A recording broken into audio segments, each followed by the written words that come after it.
अस्सलाम वालेकुम। नई वीडियोस के लिए चैनल को सब्सक्राइब जरूर कीजिए और बेल आइकॉन के बटन को दबा दीजिए। शुक्रिया। पेश खिदमत है कहानी धूल का दूसरा हिस्सा।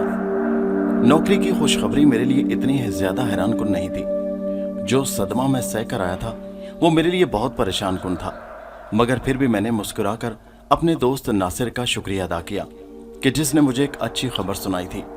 मुझे एक हाउसिंग सोसाइटी से मुतल्लिका कंपनी में जॉब मिली थी। बहुत बड़ी कंपनी थी, बल्कि उसके साथ बिजनेस ग्रुप शेयर होल्डर्स थे। मगर जिनके दफ्तर में नौकरी मिली उनका नाम सेठ आबिद था। उन्होंने मुझे सोमवार वाले दिन अपने दफ्तर में तलब किया था और साथ ही मेरे कागजात दोबारा लाने के लिए कहा था। नासिर ने मुझे इस खुशी के मौका पर बहुत मुबारकबाद दी और उसी शाम मुझे बाहर घुमाने के लिए ले गया। हम दोनों ने बाहर रेस्टोरेंट में बैठकर खाना खाया। वो जानता था कि मैं अंदर से उदास और परेशान हूँ। वालिदा की वफात के बाद से मेरा रहा सा हौसला भी टूट चुका था। वो बेचारा काफ़ी देर मुझे इधर उधर घुमाता रहा, मेरा दिल बहलाने की कोशिश करता रहा।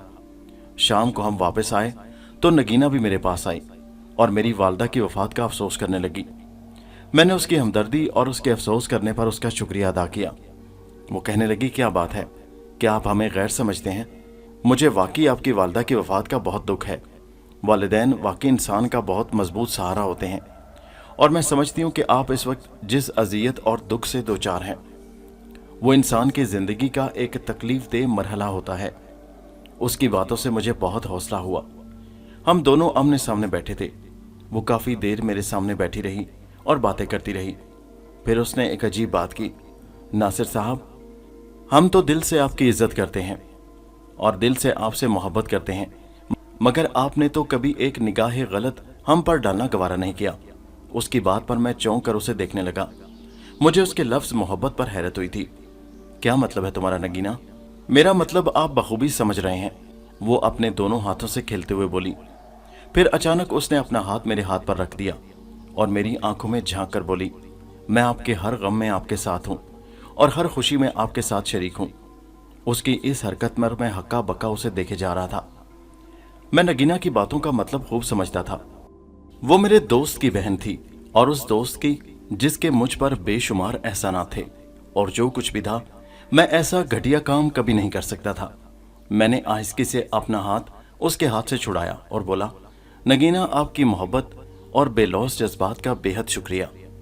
उसे यूं मेरा हाथ छुड़ाना नागवार गुजरा, मगर संभल कर बोली, नदीम साहब, जैसे जज्बात मैं आपके बारे में रखती हूँ तुम मुझे उसका सही तरह जवाब नहीं दे रहे। क्या मतलब है आपका? मैं उसकी ढिठाई पर शशदर रह गया। आपकी बात दुरुस्त है मिस नगीना, लेकिन आप जानती हैं कि आप मेरे दोस्त की बहन हैं। हाँ, तुम्हारे दोस्त की बहन हो, तुम्हारी बहन तो नहीं। उसके इस तरह बेबाकाना अंदाज पर मैं परेशान हो गया। वो रोज बरोज मेरी परेशानियों में इजाफा कर रही थी, मगर आज तो उसने हद कर दी थी। अगर नासिर को पता चल गया तो वो क्या सोचेगा? और नगीना, मेरे पास इस शहर में कोई और ठिकाना भी नहीं। मैं नासिर के पहले ही एहसानों तले दबा हूँ जिसने मुझे यहाँ पर रिहाइश दी। नगीना, अगर आप चाहती हैं कि मैं यहाँ पर रहूँ तो खुदा के लिए मुझे इन बातों से परेशान मत करें, इन चीज़ों से परहेज करें। मैं पहले ही जिंदगी में एक बहुत बड़ी चोट खा चुका हूँ, अब मजीद चोट खाना नहीं चाहता। उसने फिर मेरा हाथ मजबूती से थाम लिया और बोली, तुम मुझे किसी जगह पर पीछे नहीं पाओगे नदीम, हमेशा हर गम और खुशी में मुझे अपने साथ देखोगे। नगीना, देखें, आपकी बात दुरुस्त है, मगर मैं दोस्त की बहन के बारे में ऐसा सोच भी नहीं सकता। ये तो वो बात हुई कि जिस थाली में खाया उसी में छेद किया, और मैं ऐसा हरगिज नहीं। मैं नासिर का मुखलिस दोस्त हूँ। जिस तरह नासिर मेरे साथ मुखलिस है उसी तरह मैं भी उसके साथ खलूस रखता हूँ, और दोस्तों के घर पर दोस्त डाका नहीं डालते। देखो नदीम, शादी तो तुम्हें करनी है और मुझ जैसी दौलत वाली हसीन लड़की को ठुकराने की कौन जुर्रत कर सकता है? जरा देखो मेरी तरफ। उसकी बात और घटिया सोच पर मुझे अंदर ही अंदर बेहद गुस्सा आया। क्या समझती हैं आप मिस नगीना, क्या मैं दौलत का भूखा हूँ?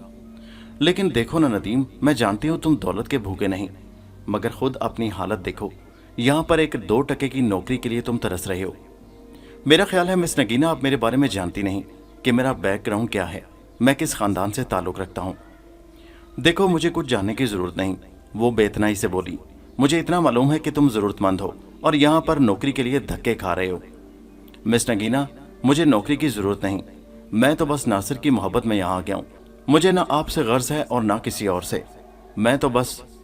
मेरी बात पर वो बिफर कर उठ खड़ी हुई और बोली, माई फुट, खुदा ने तुम्हें अच्छी शक्लो सूरत दी है मगर अच्छा दिमाग नहीं दिया। तुम्हारी जगह कोई और होता तो अभी तक। वो अपना जुमला अधूरा छोड़कर शोला बरसाती नजरों से मुझे घूरती हुई वहां से चली गई। मैं परेशान हो गया कि वो चाहती क्या है। मैं खूब समझता था कि उसके दिल में मेरे लिए क्या था, मगर मैं मजबूर था। मेरा ज़मीर ऐसा गवारा नहीं करता था। ऐसा नहीं था कि वो कोई गई गुजरी लड़की थी, खूबसूरत लड़की थी, उसकी शख्सियत बहुत सहर अंगेज थी, लेकिन मैं बिकाऊ माल नहीं था जो उसके इन इल्तफात का जवाब उसी तरह देता, उसकी मोहब्बत का जवाब उसे मोहब्बत से देता। मेरा ख्याल था वो शायद मेरी शिकायत नासिर से लगाएगी, मुझे बदनाम करने के लिए कोई ओछे हथकंडे पर उतराएगी। जो कुछ मुझे तवक्को थी वो कुछ भी कर सकती थी। मेरे इनकार से उसकी अना पर कारी ज़रब लगी थी, मगर मैं क्या कर सकता था। सिर्फ खामोश होकर रह गया और सोचने लगा कि देखें हालात क्या करवट लेते हैं। अगले 2 दिन तक वो मुझे कहीं दिखाई न दी। सोमवार को मैं सेठ आबिद के दफ्तर में था। सेठ आबिद साहब इंतहाई इखलाक वाले अच्छे इंसान थे, मगर अपने कारोबार के हवाले से वो इंतहाई चालाक और गाहक था। कारोबार के तमाम दाव पेश को बखूबी समझता था। उन्होंने मुझे पर्सनल सेक्रेटरी के तौर पर अपॉइंट कर लिया था और तनख्वाह भी मेरी अच्छी खासी मुकर्रर कर दी थी। उनकी पर्सनल सेक्रेटरी कुछ दिन पहले जॉब छोड़कर चली गई थी। क्यों जॉब छोड़ गई थी ये पूछना मेरा काम नहीं था। उनके तमाम कामों, मीटिंग्स और हर पार्टी से लेन देन पर मुलाकातें अरेंज करवाना मेरे जिम्मे था। मैं दफ्तर बाकायदगी से जाने लगा।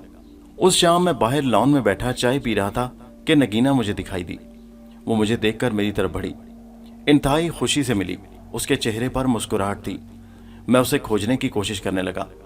मुझे लगता था कि वो मुझसे नाराज है, मगर उसके किसी अंदाज से ये जाहिर नहीं होता था कि वो नाराज है। मैंने खुश दिली से उसे चाय की ऑफर की तो कहने लगी, अरे आप इतनी मोहब्बत से हमें चाय का पूछें और हम इनकार कर दें, ऐसा हो ही नहीं सकता। मैं आपके साथ ही बैठकर चाय पीऊंगी। फिर वो मेरे सामने बैठ गई। मैंने उसे चाय बनाकर पेश की। हल्के फुल्के अंदाज में हमारे दरमियान काफ़ी देर तक बातें होती रहीं। उसके चेहरे पर उस दिन की किसी किस्म की बात या शिकायत का शायबा तक न था। मैं भी खुश हो गया कि चलो भूल गई, जान छूटी। मैंने गौर से उसे देखा। वो काफ़ी हसीन शक्लो सूरत वाली लड़की थी। काली काली बड़ी बड़ी आंखें और दरमियाने गहरे सुर्ख रंग के होंठ, मुतनासिब गंदमी रंगत, काफ़ी पुरकशिश और जाजिबे नज़र लड़की थी। मगर मेरा फ़िलहाल सिनफ़े नाजुक के बारे में कोई ख्याल नहीं था। चाचा की बेटी नायला की बेवफाई की वजह से मुझे हर लड़की ही गलत नज़र आने लगी थी। दिल में अहद कर लिया था कि जब तक एक वफाशार अपने मतलब की लड़की नहीं मिलेगी तब तक अपने जज्बात संभाल कर रखूंगा। मगर मैं नहीं जानता था कि तकदीर मेरे साथ क्या खेल खेलने वाली है। इंसान सोचता कुछ है और होता कुछ है। इंसान मंसूबे कुछ बनाता है और तकदीर उसके लिए कुछ और ही सोचती है। वो काफ़ी देर तक मेरे साथ मुख्तलिफ मौज़ूआत पर बातें करती रही, मेरे दफ्तर के मुतालिक मुझसे मालूमात लेती रही। तो फिर नदीम साहब, आपको इतनी अच्छी जॉब मिल गई तो फिर ट्रीट तो पक्की हुई ना हमारी। उसने कहा, जी हाँ ज़रूर नगीना, क्यों नहीं, जब आप कहें। मैं आप और नासिर को लेकर कहीं बाहर चलूँगा। अरे नहीं नदीम साहब, नासिर नहीं, मैं और आप जाएंगे। प्लीज़ आपसे रिक्वेस्ट है कि मैं आपके साथ अकेली कहीं लंच के लिए जाना चाहती हूँ। उसने कहा। तो मैं बोला ठीक है, क्यों नहीं। मैंने हामी भर ली और फिर तय ये हुआ कि हफ्ते की रात को हम बाहर कहीं रेस्टोरेंट में खाना खाने चलेंगे। नासिर की फैमिली आज़ाद ख्याल और मॉडर्न थी। नगीना अक्सर औकात अपनी गाड़ी पर खुद ही बाहर आती जाती थी। आज़ाद किस्म के लोग थे, इसलिए इन बातों को मायूब नहीं समझते थे। मुझे उस रात तकरीबन 7 बजे के करीब अपनी कार में बिठाकर बाहर ले गई। मैंने कहा, आपने तो मुझे लंच का कहा था। कहने लगी, एक ही बात है, लंच हो या डिनर। वो काफ़ी देर शहर की सड़कों पर मुझे इधर उधर घुमाती रही और फिर वो मुझे अपनी पसंद के एक रेस्टोरेंट में ले गई जहां हमने खाना ऑर्डर किया।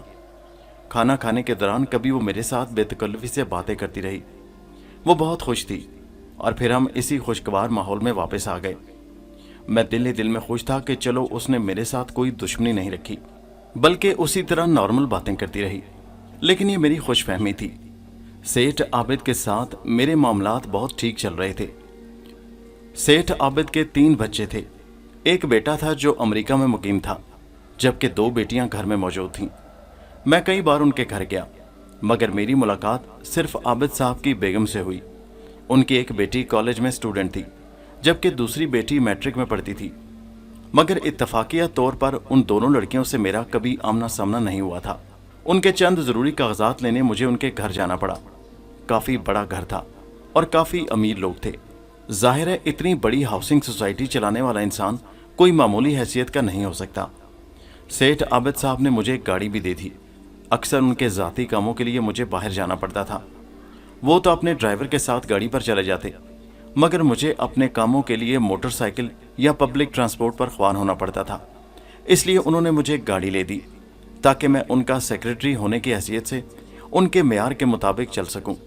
ये भी उन्होंने मुझ पर एहसान नहीं किया था, बल्कि इसमें भी उनकी अपनी इज्जत का मसला था।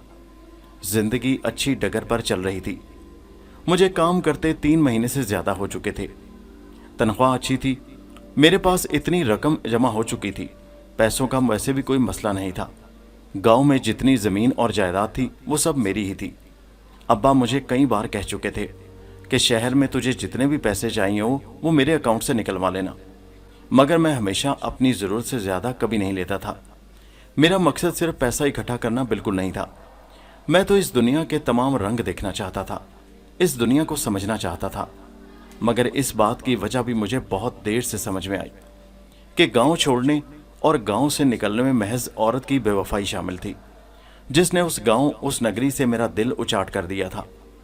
फिर भी कभी कभी मैं सोचने लगता कि नायला ने मेरे साथ ऐसा क्यों किया। ये रिश्ता तो बड़ों की वजह से तय हुआ था। हमारे दरमियान तो ऐसी कोई तूफानी मोहब्बत भी नहीं थी। मगर फिर भी मुझे अक्सर इस बात का रंज होता कि उसने मेरे साथ ही ऐसा क्यों किया। मैंने कभी उसके साथ कोई गलत नहीं किया, कभी उसके बारे में बुरा नहीं सोचा। फिर मेरे जैसे इंसान के साथ मैं महज सोच कर रह जाता। फिर कभी ये जहन में ख्याल आता कि अच्छा ही हुआ, अगर शादी के बाद वो मुझे ख़राब करती, जलील रसवा करती तो फिर मेरे लिए मुश्किल हो जाती। ये भी उसकी मेहरबानी थी कि उसने शादी से पहले खुद ही इनकार कर दिया था। बहरहाल मुझे एक बात का ज़रूर अफसोस था कि उसने अपने लिए घाटे का सौदा किया था। मेरे जैसे मोहब्बत करने वाले और मुखलिस इंसान को ठुकराकर जिस इंसान को उसने अपने लिए मुंतखब किया था वो उस लड़की के काबिल हरगिज़ नहीं था। बहरहाल अब जो कुछ भी था, उसकी ज़िंदगी में क्या था और क्या नहीं, ये सोचना मेरा मसला नहीं था। एक शाम नासिर मेरे पास आया तो बहुत चुप चुप और खामोश था। मुझे बड़ी हैरत हुई। मैंने पूछा, नासिर क्या बात है, खैरियत तो है? मगर मेरे पूछने के बावजूद वो खामोश रहा, कुछ बोला नहीं। जब मैंने बार बार पूछा, इसरार किया, तो उसने सुर्ख सुर्ख आंखों से मेरी तरफ देखा और कहने लगा, क्या कहूँ यार, कुछ कहते हुए शर्म आती है, लेकिन मैं तुम्हें अपने घर के फ़र्ज से कम नहीं समझता। वो बोला, हाँ नासिर, खुल कर बात करो, क्या मामला है? कोई परेशानी है तो मुझसे डिस्कस कर सकते हो। यकीन जानो मुझे खुशी होगी अगर मैं तुम्हारे किसी मसले में कोई मुस्बत किरदार अदा कर सकूं, तुम्हारी परेशानी का कोई हल निकाल सकूं। नासिर कहने लगा, देखो नदीम, हम पर बहुत बड़ी मुश्किल आन पड़ी है। तुम जानते हो कि हमारा शहर में एक नाम है, इज्जत है, मगर नगीना की वजह से हमारी इज्जत पर अब बहुत बड़ा हर्फ आ रहा है। नगीना के नाम पर मैं चौंक पड़ा। क्या हुआ नासिर, क्या किया नगीना ने ऐसा? मैंने एकदम अचंभे से पूछा। मेरा दिल जोर जोर से धक धक करने लगा था। यार, जो इज्जत पर हर्फ आ गया तो और क्या बताऊं। मम्मी डैडी बहुत परेशान हैं, मैं भी बहुत अपसेट हूं। मगर हुआ क्या, कुछ बताओ तो सही। नासिर, खुलकर बात करो, मैंने कहा। कहने लगा, मम्मी आज नगीना को क्लिनिक लेकर गई थी, डैडी भी परेशान है। अगर हमारा मामला हल ना हुआ तो हम उसे स्टेट्स भेज देंगे। उसकी बात पर मैं मज़ीद परेशान हो गया। फिर बोला, दरअसल यार, इसमें हम घर वालों की गलती है। हमारे बेजा लाड प्यार और आज़ादी ने उसे ख़राब कर दिया है। दरअसल बात यह है कि नगीना माँ बनने वाली है। नासिर की बात सुनकर मुझे ऐसा महसूस हुआ जैसे आसमान मेरे सर पर गिर पड़ा हो। क्या कह रहे हो नासिर तुम? हाँ नदीम, मैं सच कह रहा हूँ। नगीना ने हमारी नाक कटवा दी, माँ बाप की इज्जत खाक में मिला दी, भाई का मान गरूर तोड़ दिया। डैडी बहुत गुस्से में हैं। अभी तो फ़िलहाल मम्मी ने उन्हें चुप करवा दिया है। अब देखें वो वापस आती हैं तो डैडी उसके साथ क्या सलूक करते हैं। मगर नासिर, वो है कौन आदमी जिसने... मैं आगे ना बोल सका। हाँ यार, यही तो हम सब उससे पूछ रहे हैं, मगर वो बताती नहीं। ऐसी भी क्या अंधेर नगरी, अगर वो अपनी पसंद का इजहार करती तो क्या हम उसके साथ शादी करने में कोई देर लगाते? हमने तो हमेशा उसकी पसंद को इम्पोर्टेंट जाना है। एक मर्तबा पता चल जाए वो आदमी कौन है तो मैं अपने हाथों से उस जलील इंसान का गला दबा दूंगा। नासिर की बात सुनकर जैसे मैं अपने हवास में नहीं रहा था, मैं उसे समझाता रहा, तसल्लियां देता रहा, मगर दिल ही दिल में सोच रहा था कि नगीना को मैं क्या समझता था और वो क्या निकली। नगीना ने मेरा एतमाद मजरूह किया था। वो एकदम से मेरी नज़रों में गिर गई थी। नासिर काफ़ी देर परेशान हाल मेरे पास बैठा रहा। ये बहुत बड़ी बात थी कि उसने इतनी राज की बात मुझसे शेयर की थी। ये उसकी इज्जत और बेइज्जती का मामला था, लेकिन ये उसका मुझ पर हद से ज़्यादा एतमाद था। वो उठकर चला गया और मैं सोच में पड़ गया कि नगीना आखिर किसके साथ। बस मैं इतना सोच कर रह गया। मेरा काम नहीं कि उनके ज़ाती मामलात में मुदाखलत करूं। शाम को गाड़ी आई और मैंने देखा नगीना अपनी माँ के साथ गाड़ी से नीचे उतरी। मैं परेशान था कि देखें अब क्या तूफान मचता है। उन लोगों पर बहुत सख्त वक्त था, अच्छे लोग थे, मगर न जाने किस जुर्म की सज़ा भुगत रहे थे, किस इम्तिहान में पड़ गए थे। मैं तजस्सुस में था कि बात निकलती क्या है, मगर मैं अपने कमरे में ही लेटा रहा। अगले दिन खिलाफ तवक्को मेरे दरवाजे पर दस्तक हुई। मैंने दरवाज़ा खोला तो नासिर और उसकी अम्मी को देखकर हैरान रह गया। आइए आंटी, आइए, अंदर आइए। मगर आंटी के चेहरे पर बरहमी के आसार देखकर मैं चौंक पड़ा। नासिर की आंखों में भी अजनबियत थी। वो खून आशाम नज़रों से मुझे देख रहा था। अंदर आते ही कहने लगा, आखिर तुमने अपनी औकात दिखा ही दी नदीम। दोस्त होकर मेरी पीठ में छुरा घोंपा है तुमने। उसकी बात सुनकर मैं एकदम सन्नाटे में आ गया। ये क्या कह रहे हो नासिर तुम? मैं हक्का बक्का उसकी तरफ देख रहा था। खामोश रहो जलील, तुमने हमारे घर में रहकर हमारी इज्जत पर डाका डाला है। हमने तुम्हें घर में मेहमान बनाकर रखा, मेहमान क्या बल्कि घर का फर्द बनाकर रखा, और तुमने हमारी ही इज्जत अपने कदमों तले रौंद दी। इस घटिया ने अपनी जात दिखा दी। नासिर की शवीक माँ उस वक्त शोला और ज्वालामुखी बनी हुई थी। मगर आंटी, मैं बेकसूर हूँ, मेरा कसूर क्या है? कसूर? तुमने हमें कहीं मुंह देखने के काबिल नहीं छोड़ा और पूछते हो कि कसूर क्या है। खाओ कसम अपने दोस्त के सामने और कहो कि नगीना के पेट में तुम्हारा बच्चा नहीं पल रहा। वो धाड़ कर बोली। ये क्या बोलेगा, मैं अभी इसको मनाता हूँ। नासिर जो मेरा जिगरी दोस्त था, तेजी से मेरी तरफ बढ़ा और आगे बढ़कर मेरा गिरेबान पकड़ लिया और मेरे चेहरे पर थप्पड़ों और घोंसों की बारिश कर दी। उसकी माँ ने आगे बढ़कर छुड़ाया और गुर्रा कर बोली, निकाल बाहर करो इस नमक हराम को, आस्तीन के सांप को। हमें क्या मालूम था कि हम सांप का बच्चा घर में पाल रहे हैं। जिल्लत और रुसवाई के एहसास से मेरा चेहरा सुर्ख हो गया। मैं परेशान खड़ा था कि अचानक क्या हो गया। नगीना की इतने दिन की खामोशी क्या कहर बनकर टूटी थी। बिल आखिर उसने मुझसे भयानक बदला लिया था। अगर कोई कसूर था तो उसने मुझे सजा देने के लिए ये रास्ता क्यों चुना था? नासिर की धारती आवाज़ मेरे कानों से टकराई, चल निकल मेरे घर से, खबीस कमीने। चलो अपना सामान उठाओ और यहाँ दोबारा नजर ना आना, वरना मैं तुझे जान से मार डालूंगा। नासिर मेरा दोस्त जो मुझ पर जान छिड़कता था, उस वक्त बिल्कुल बदला हुआ नजर आ रहा था। मुझे यकीन नहीं आ रहा था कि नासिर ऐसा करेगा। मुझे कुछ कहने, कुछ सफाई का मौका दिए बगैर ही एकदम मुझे यूं जलीलो रुसवा करेगा और मुझ पर चढ़ाई कर दी जाएगी। मैं कुछ कहना चाहता था, मगर जब मैंने देखा कि वो मुझ पर यकीन नहीं करेंगे तो मैं खामोश हो गया। कभी अपनी शर्ट के फटे हुए गिरेबान को देखा, फिर मैंने उचटती सी निगाह उन दोनों पर डाली और फिर अपना सामान बैग में डालने लगा। सामान क्या था? चंद कपड़े और ज़रूरी चीज़ें। काश मैं जान लेता कि मैं किसी सांप को अपने घर में पाल रहा हूँ, नासिर बोल रहा था, मगर मैं उसका जवाब दिए बगैर खामोशी से अपना सामान बैग में डाल रहा था। अगर आइंदा मुझे आसपास दिखाई भी दिया तो मैं तुझे गोली मारने से गुरेज नहीं करूँगा। पुरानी दोस्ती का ख्याल है, इसलिए तुझे जिंदा सलामत अपने घर से जाने दे रहा हूँ, वरना तेरा जो जुर्म है तो मैं तुझे कत्ल ही कर डालता। मैंने एक लम्हे के लिए नासिर को देखा और उसकी माँ को, और फिर सर झुकाए कमरे से बाहर निकल आया। लान से गुजरते हुए मेरी नज़र कोठी के छत पर पड़ी। खिड़की से मुझे नगीना का अक्स साफ दिखाई दे रहा था। नगीना बीबी, आखिर तुमने मुझसे बदला ले ही लिया। ये तीसरी क़यामत थी जो मुझ पर टूटी। अजीज अज जान दोस्त भी एक औरत ने मुझसे छीन लिया था। मुझे घर से निकाले जाने पर किसी किस्म का अफसोस नहीं था। अफसोस तो इस बात का था कि मेरे दोस्त ने मुझसे सफाई मांगे बगैर, मेरा कसूर जाने बगैर मुझे रुसवा करके इतना बड़ा इल्ज़ाम लगाकर अपने घर से निकाल दिया था। अफसोस इस बात का था कि मुझे नाकर्दा गुनाहों की सज़ा मिली थी। मेरी गाड़ी दफ्तर में ही खड़ी रहती थी। दफ्तर की बिल्डिंग के नीचे पार्किंग में गाड़ी वहीं पार्क करता था। मुझे गाड़ी की इस घर में ज़रूरत नहीं होती थी। मैं सोचने लगा कि रात के इस वक्त मैं कहाँ जाऊँ। मैं निकल तो आया था, बल्कि निकाल दिया गया था। चारों तरफ अंधेरा और सन्नाटा छाया हुआ था। दिल बोझल था और रोती हुई आंखों के साथ मैं सड़क पर चला जा रहा था। दोस्तों, ये कहानी जारी है। इसका अगला हिस्सा नेक्स्ट वीडियो में मुलाहिजा कीजिए, जिसका लिंक इसी वीडियो के नीचे डिस्क्रिप्शन में मौजूद है। मेरी ये लिखी हुई कहानी आपको कैसी लगी नीचे कमेंट में ज़रूर बताइए और हमारे चैनल हैदर वॉइस को सब्सक्राइब ज़रूर कीजिए। शुक्रिया।